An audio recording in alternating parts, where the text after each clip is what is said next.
y'all. Welcome back to my channel. So glad that you are back. Yes, we are talking more Bravo stuff today too in this video. So definitely want to I think this is all dedicated to Bravo stuff. So yeah, definitely glad you are here.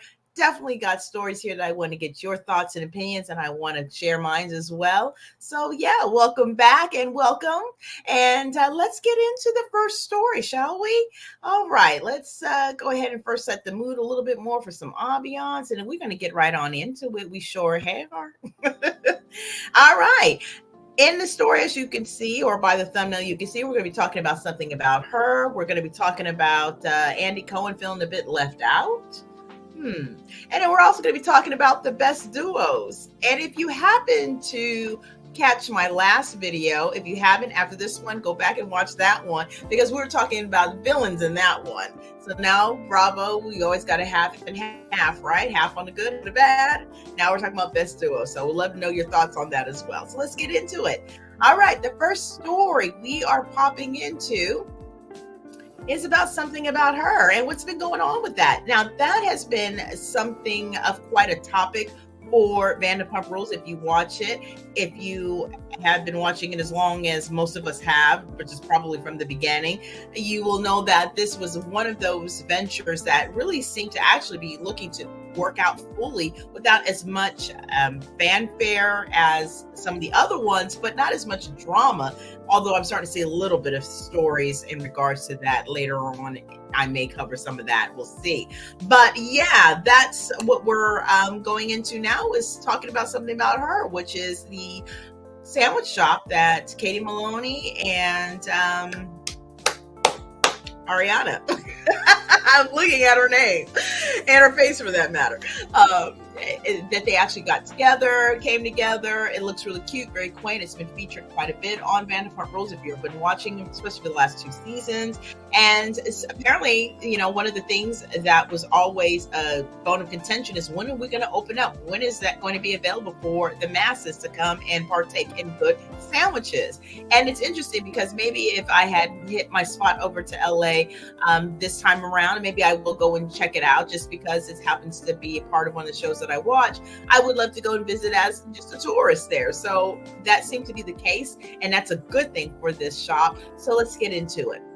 Now, according to WWHL.com, long lines continue at Ariana Madix and Katie Maloney Sandwich Shop in WeHo, which that means nothing other than, and I think it's WeHo, West Hollywood. I think that's what it is. But it means nothing more than the fact that they finally opened up, y'all. They finally opened up. So if you weren't already familiar, now you know they've opened up. So let's go on and continue. Let's see. So fans can continue to wait in long lines to get a taste of Ariana Madix and Katie Maloney Something About Her Sandwich Shop in West Hollywood at 640 North Robinson Boulevard. The lines have not let up exactly a month after the sandwich shop had officially opened to the general public, which had actually opened in May 22nd of this year. So that's really good. So it's been going strong for roughly a month and a half. So good for them. Fans braved the heat on Saturday afternoon. This was actually a sharing of that time frame when they saw the long lines. And one fan had been waiting for over an hour. Could you only imagine? And the temperatures nowadays, it's got to be something you're really looking forward to. If you're going to sit outside and wait for an hour for it.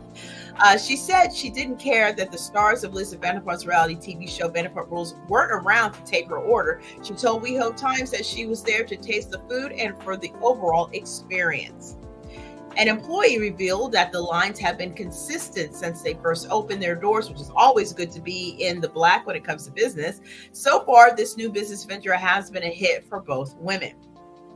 Something About Her offers an array of sandwiches named after famous women in film, each priced between $14 and $18. And according to reports, the menu features generously portioned sandwiches served with a pickle spear and a bunch of grapes on an aluminum tray.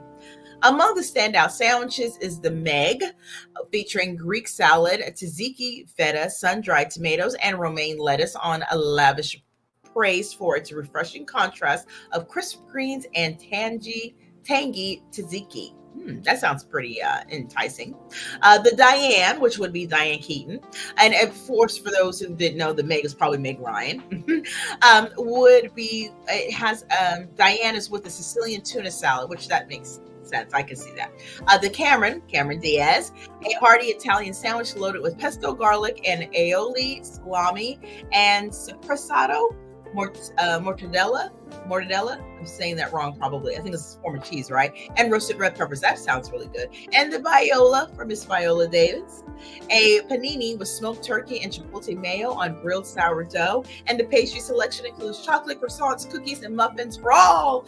And yes, let's continue on. I'm getting very hungry myself. The restaurant, which was previously home to Flower Burger, seats about 15 people. The John Hutman design interior is a blend of rom-com chic and the aesthetic of Stanford Blanche's wedding from the second Sex and the City movie. The walls are adorned with decorative trestles and upholstered benches and karate chopped throw pillows in green and gray.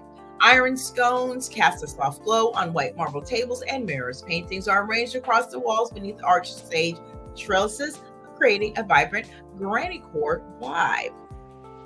We are so grateful for the turnout today and all the support Maddox told WeHo Times on the day of their grand opening. Someone took a video earlier of all the people waiting in line, and it's been like that all day.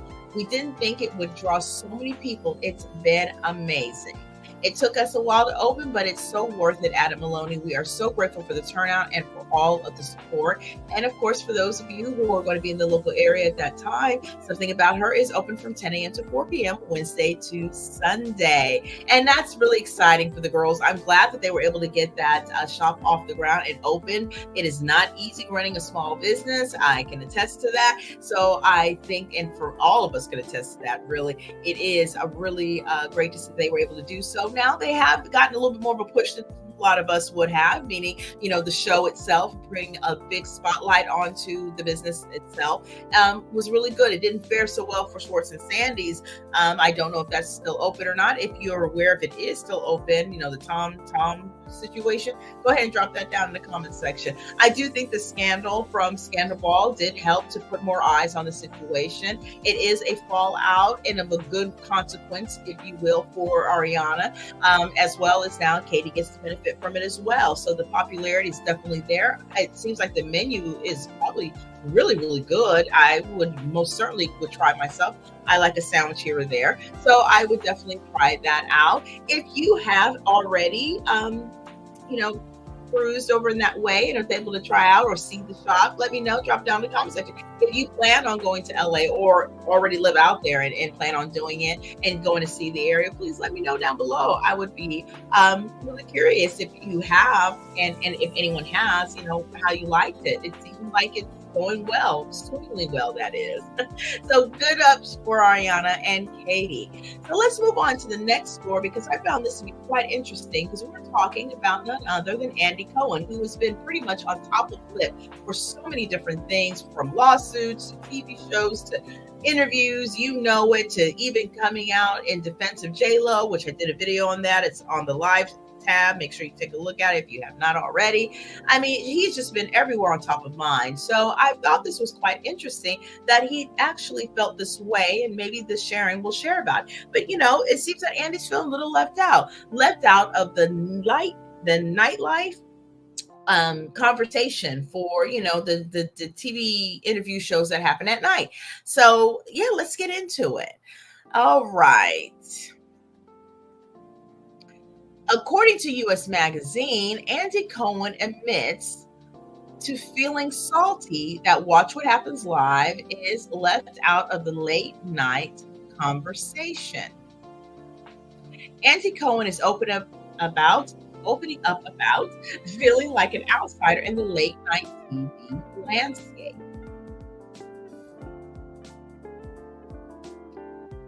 Andy Cohen is, and I don't think that's really the slide I wanted. Yeah, that's the slide I wanted. Guys, anyways, let's continue. Andy Cohen is opening up about feeling like an outsider in the late night TV landscape. Cohen 56 is celebrating 15 years, as a lot of us would probably know, because I've been watching Watch What Happens Live probably since its beginning, I believe. And so they are celebrating this 15 years this year. but admits he has in the past felt salty about the show being left out of the late night conversation. For example, in 2015, various late night talk show hosts, including Jimmy Fallon, Jimmy Kimmel, Seth Meyers, Conan O'Brien, and Trevor Noah, appeared in a photo shoot together for Vanity Fair, and Cohen was not included. I was very conscious that I wanted to be a part of the late night conversation, Cohen told Deadline in an interview published on Friday, June 21st. I know what we're doing. I know what it means to people, and I know what it means to me, he told the outlet. Cohen said that he thought at the time this kind of stuff. Cohen added that one of the reasons he believes he's discounted from the late night conversation is because he's not a comedian like his fellow talk show hosts, but an interviewer. Still, Watch What Happened Live has managed to lure some major guests over the years, including Hillary Clinton and Jennifer Lawrence. Late night TV is a very intimate thing for people because they're going to bed, and sometimes you're the last person that they see, Cohen said. Reflecting on 15 years of the Bravo show, they're also choosing you, and they're comfortable enough to be with you. The connection that you have with your viewer is really special. I have a tremendous amount of gratitude, and I know it sounds very hokey, but I really do. I don't know why people say things sound hokey or not hokey. Look, it's okay to throw a compliment. It's okay to feel good about things. I mean, why do we have to state that something feels good? This is my little side rant here. Why does it feel that something that's good has to be hokey or embarrassing? It is not embarrassing. It is good. It's wonderful. He has a great show. It's a great lineup. There's a lot of fun on that show. Let's get Cohen also said that he hit a stumbling block hosting Watch What Happens Live around the 6-year mark. I think it was in year 6. I started to hit the wall a little bit, he said. Craig Ferguson said that's very common. I started to feel like I was ticking, or kind of a ticking box, but I came to and I was like, oh my God, dude, you have your absolute dream job. This is a show of your imagination and everything about you. And I just kind of snapped out of it. I haven't looked back since.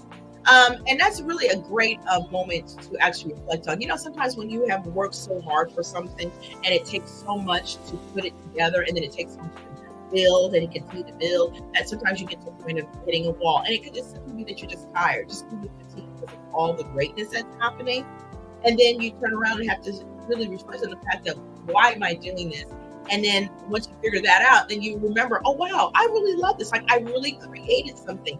It goes without saying that, you know, I saw something, I had that vision, and I created what the life I want. And isn't that the most freeing thing to happen to an individual? So I am so glad that Watch What Happens Live is really out there, because it is one of its kind, to be honest with you. I've seen other types of shows that tried to enter in that sphere and did not last nearly as long. And I do enjoy Bravo, so I do also enjoy watching Watch What Happens Live. He has a lot of great guests on there. Sometimes they're Bravo celebrities, sometimes they're celebrities, and I enjoy it all. And, you know, it's also a good area to get information about what's happening new with celebrities, especially if that's what you're interested in, like what kind of books they're coming out with, what kind of movies they're coming out with, songs they're coming out with, albums, therefore, and so on. It's a great platform for that, as well as getting more in depth to the Real Housewives shows or any other of the Bravo shows as well. We get to get to see about things. There's games, it's fun. It is what it is. It's 30 minutes of relaxation that most people don't always get in a day.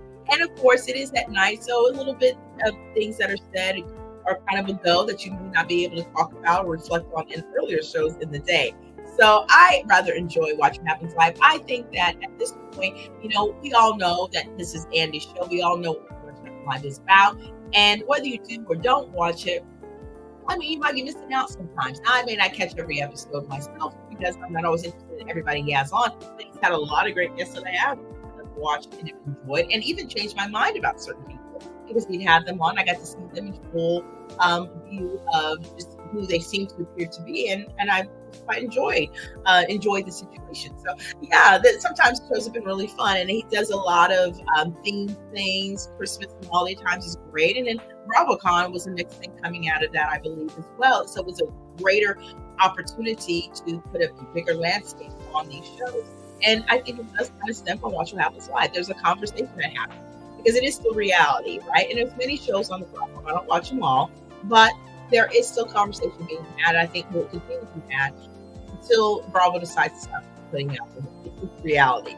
But yeah, I think he might be getting more of his flowers now. I don't really watch a lot of the award shows, so I don't know if he's been nominated or the show was nominated in that field or not. But nevertheless, it's a great show. I hope he continues on with it for as long as people want to watch. And yeah, let me know your thoughts about that. If you think that he's left out of the conversation, do you even watch the show? If you do enjoy it, drop it down in the comments. I would love to know. So moving on to our last story for this particular sharing, who are we talking about next? Let's see. Oh, we are talking about the Real Housewives. Yes, one of my favorite topics too, especially on stuff that's comes from more or less what happens on screen, but then leads to the off screen. So yeah, but as I had shared earlier, and as you may have seen earlier, if you haven't gotten a chance, check it out. But I did a video in regards to the 10 most baddest villains of the Real Housewives franchise. So now we're going into the best duos. So I would love to know if you agree, if you think somebody, a group or duo rather, has been left off the list. If so, drop it down. Let's get into it. Because we're talking about all the Real Housewives shows, right? And not every single one, because there are a couple that used to exist, like the DC one, and I think there was a London one too, but it's not in this one. We're not going to be getting into shows that are not currently going on at this point. So let's get into it, because I thought this was kind of fun. All right.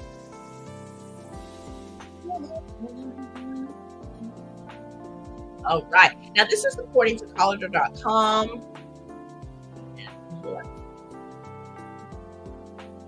The Real Housewives franchise has captivated audiences for nearly 20 years, delivering unforgettable moments filled with laughter, anger, confusion, and joy. The dynamic duos featured in these shows have added an extra layer of intrigue and popularity with bold actions and comments, whether they were joining forces to take down their enemies or becoming each other's fiercest enemies. These relationships have withstood a lot of highs and lows, navigating through years of marriages, divorces, deaths, and births. And some of the ladies on this list have paved the way for newer duos like the Real Housewives of Potomac, Giselle Bryant and Robin Dixon, as well as the Real Housewives of Miami, Alexa Napolia and Marisol Patton, to have a strong foundation of friendship in reality television. Bravo's mega franchise started off simple, initially capturing the lives of not so ordinary housewives around to get a peek into their daily lives. This franchise has now grown into a colossal success. The pure entertainment value these women have brought to the table cannot be replicated, no matter how hard the network may try. There was an undeniable match between these ladies who consistently delivered top-notch entertainment, leaving us captivated by their outlandish moments, from creating iconic television to becoming full-fledged forces of their respective franchises. Here are the best duos in the Real Housewives of the universe, and I feel like we're on a reality award show. So starting at 5th place, Kandi Burruss and Phaedra, which is one of my favorite duos, I have to admit.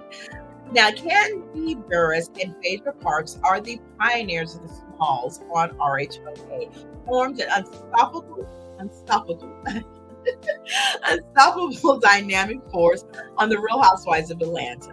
Their friendship seemed to stand the test of time, and at one point, they shined like a beacon of strength.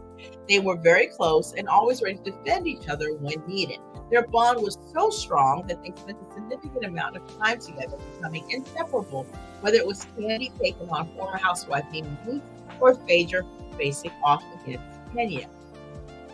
And more, that is. And delivering that unforgettable read from season 6, these women were committed to showcasing a sisterhood that was uplifting, enjoyable, and inspiring until it came to an abrupt end. The downfall of their relationship began when Phaedra's former husband, Apollo Nida, had faced fraud charges due to his involvement in a money laundering scheme.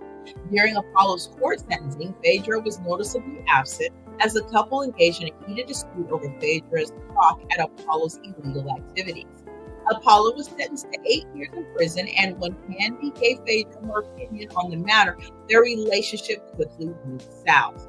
While Kandi believed that Phaedra should have stood by Apollo, Phaedra firmly asserted that she would not subject her young children to the chaotic media frenzy surrounding the case.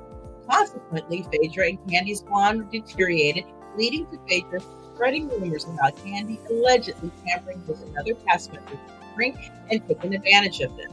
This blasphemous rumor was exposed and dispelled after reunion, but this irreparable fallout continues today, leaving the two women at odds to this very day. And I thought that that was truly a sad moment in Real Housewives history as well, because these two together were complete comedy. And Phaedra with the read, I mean, she's the number one read for me.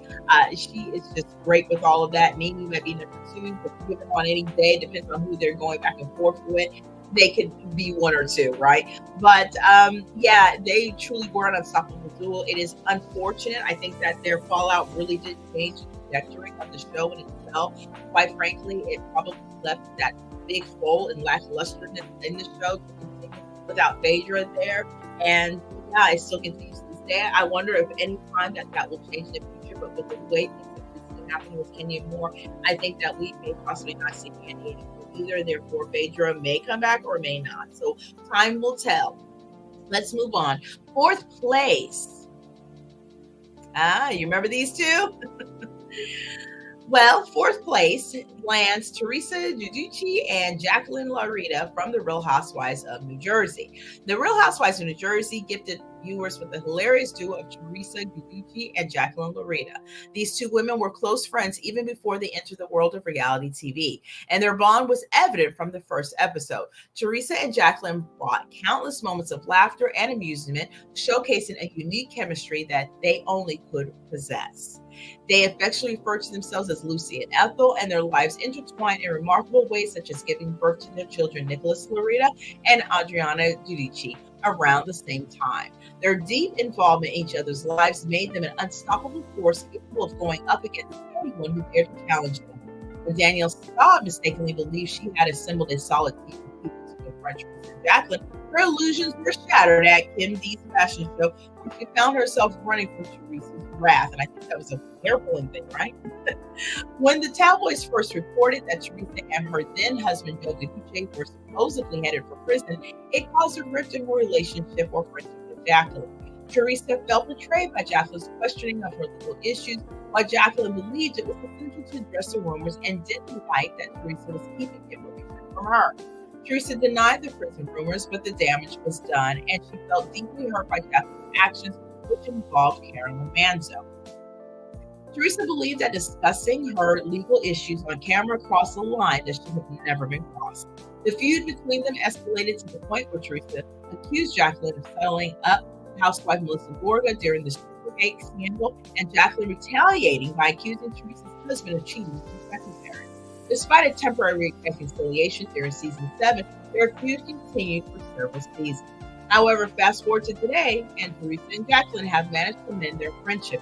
Even with Jacqueline now living in Las Vegas, Nevada, these ladies are proving that their bond is truly unbreakable. And I was actually happy to see that myself. I enjoyed Teresa and Jacqueline. Matter of fact, I enjoyed the early years of the Real Housewives of New Jersey franchise. I remember often when they would do a lot of the binging, I would sit there and I could watch them all Saturday. I mean, it was such a great show because it was so much based off of relationships outside of the show. And, you know, you're actually seeing family and interaction and real authenticity at the time. And so I appreciated it for what it's worth. So when they fell out, it was actually really sad.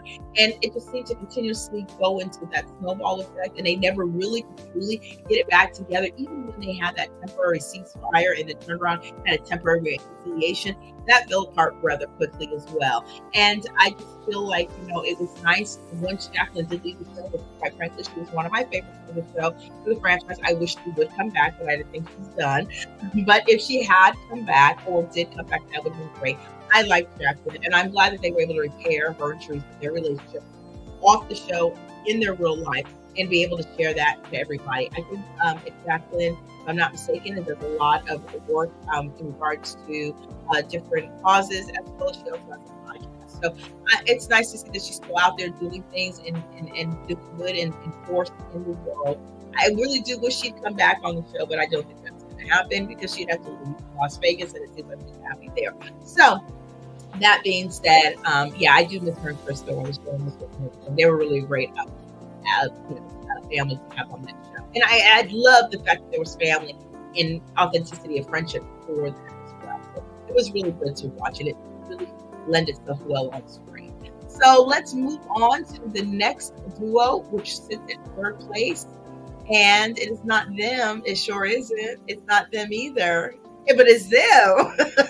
Tamara Judd and the OG of the OC, Vicky Gunvalson. So Vicky Gunvalson, who actually, I think she was a friend of the show at last season as well. Was it last season or season before? I can't remember. So we may see her again. We'll see. She got some big award at the BravoCon, though. I do remember that. If you saw that, let me know down in the comment section. So let's move on. Sliding in third place, Vicky Gunvalson and Tamara Judd, who two inseparable friends, have had roller coaster relationships that has captivated viewers from time and time again. Their constant back and forth may have caused some headaches, but it undeniably provided the most entertainment moments in reality TV. As the ultimate duo to emerge from the Real Housewives of Orange County, Tamara and Vicky effortlessly complemented each other, finishing each other's sentences and boldly pointing out each other's flaws, even if it meant sparking a heated disagreement. These two ladies loved fiercely and fought with unmatched intensity, showcasing a unique bond that only Vicky and Tamara could possess. The biggest fight between Tamara and Vicky began when Tamara became suspicious of Vicky's then boyfriend, Brooke Ayers, and his intentions towards Vicky. On the other hand, Vicky didn't take this lightly, and the two of them engaged in a fierce feud, aggressively fighting over a man who ultimately proved Tamara's instincts right. However, when Tamara and Vicky join forces, they become an unstoppable duo, a force to be reckoned with. Just ask Gretchen Rossi and Alexis Bellina, who we may be able to ask for more currency on that in this coming up season of Real Housewives of Beverly Hills, or Orange County, excuse me. I think that's starting today. Who have witnessed and firsthand the sheer power and strength of their bond. So yeah, they are two of the best to do it as well as a duo. I did like them together. Quite often they were funny together, and they had that, banter back and forth. They'd been friends, really good friends for so long. I didn't really care for their Mean Girl era. I think that they kind of somewhat came out of that after Tamara decided she was going to find God, and things kind of changed a little bit for that, and Vicky became a grandparent, and things got a little bit more softer around those edges. It will be interesting to see if Tamara and Alexa, how they will actually work together or not work together on the show. I believe it comes on today, if not the 11th, one of the other. But I definitely will be tuning in. If you are, you let me know down below, because I would like to know if I'm the only one watching this. But yeah, so those two, hands down, probably the two best friend duos on the show. I can't think of anybody else that would match. Quite frankly, they pretty much ruled the show for so many years. And yeah, they have been hard to beat in that. So kudos to them. And then sliding into second place, not them, but them. Yes, long lost Lisa Vanderpump and Kyle Richards. Now, Lisa was long lost with the show, and people want her to come back to the bat. But the Real Housewives of Beverly Hills. Now, I do believe that she had basically come out and said she's not coming back to the show. That's a done deal. So it's around kudo. And quite frankly, why would she? She's got so many shows that she's been doing on her own. She's kind of running her own thing here. And with the Vanderpump Rules, I think Vanderpump Dogs, the Wolf place that's a new location, restaurant, maybe site somewhere in Lake Tahoe. She did, of course, Beverly Hills, of course, and there's some other shows that I can't remember right now. But at the end of the day, what does she need to come out there for? To do what? I think she's about those shows. I don't know if they're playing or if it's on one of the streaming platforms. But yeah, I don't think she's coming back. And of course, Kyle Richards, who was forever in family drama, and I believe this coming up season, we'll see the continuation of that, of course. But let's get into how and why they are place duo. The Real Housewives of Beverly Hills once had the best duo that introduced you to the glam world, Vanderpump and Kyle Richards. When the Real Housewives of Beverly Hills began, viewers instantly fell in love with the chemistry between Lisa and Kyle. This duo gave viewers comedy like, yes, Real Housewives of New Jersey's Teresa and Jacqueline, but also boldly defended each other like the Real Housewives of Orange County's Tamara and Vicky. They really did have it all in that aspect, I would agree. These two gave so much to the show. And ever since Lisa's departure, the camaraderie of their friendship was truly and has truly been missed. When these two were fierce, loyal friends, it seemed that nothing could come between them, but that proved not foolproof. You remember that famous line from Ken? Goodbye, Kyle. Yeah, that lives on in infamy. Now, the tides of Lisa and Kyle's relationship began to show when Brandy Glanville and Dory Kemsley joined the show. Kyle began to feel like she wasn't a priority to Lisa anymore due to Lisa spending so much time with Brandy. However, when Dory took the picture at Lisa's friend, no one anticipated that Kyle and Dory would hit it off so well that they would form a friendship that would start to leave Lisa behind. Ultimately, the breakdown in this friendship could be easily or have been easily been repaired, but the friendship boiled over and both ladies started to feel abandoned by the other. When Kyle accused Lisa of leaking the stories to the press about Dory's alleged maltreatment of a puppy, which I am so glad that storyline is over.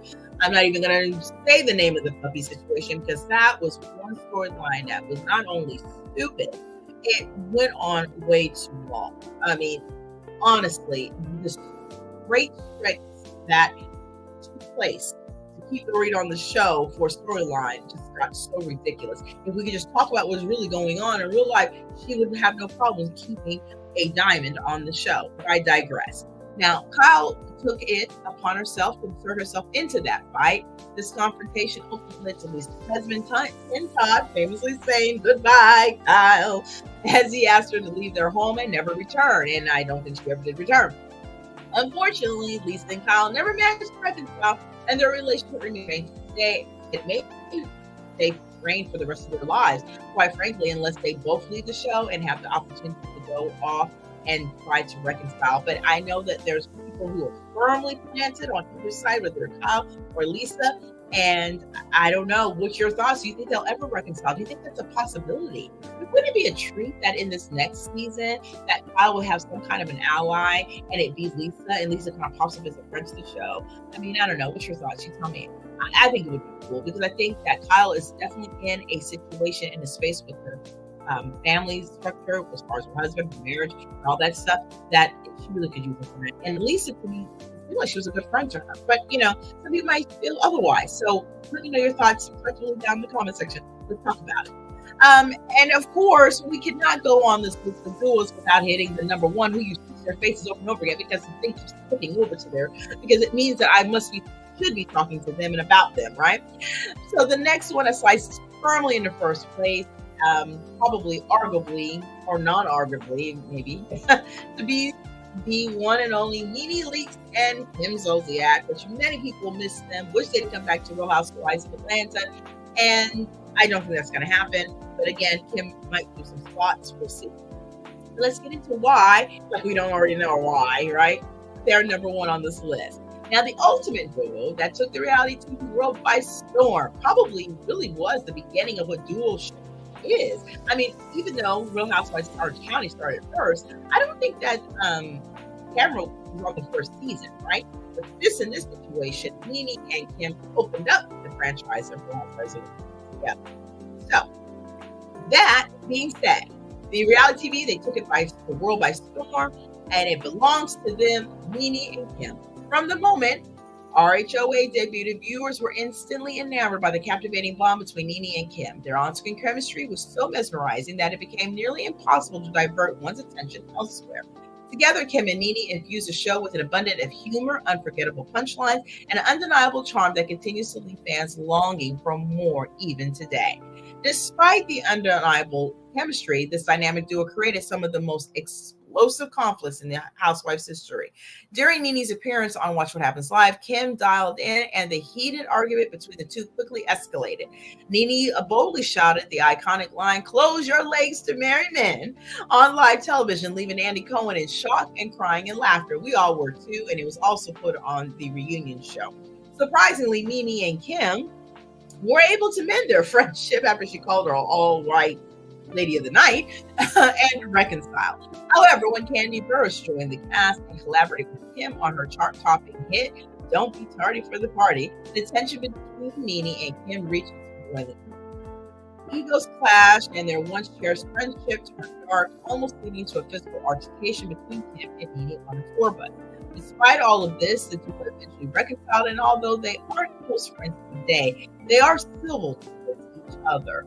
And let's face it, they actually ushered in such a great concept and a great friendship that, at some point there would have to be some kind of ashes that were left behind, that maybe one day they might be able to sit down and have a real serious conversation, go through all the things that they had issues with, and really be there and come out on the other side as friends. And quite frankly, I don't think that it's over for them too, as far as that's concerned. Do I think it will only remain at just being cordial? Yeah, I think that, given enough opportunities to be in the same place at the same time, they probably could really mend the two friendships. They really did feel like they really were friends, quite frankly. And there was a lot of stupid stuff that happened in between them, and that's why this stuff fell over the way it did.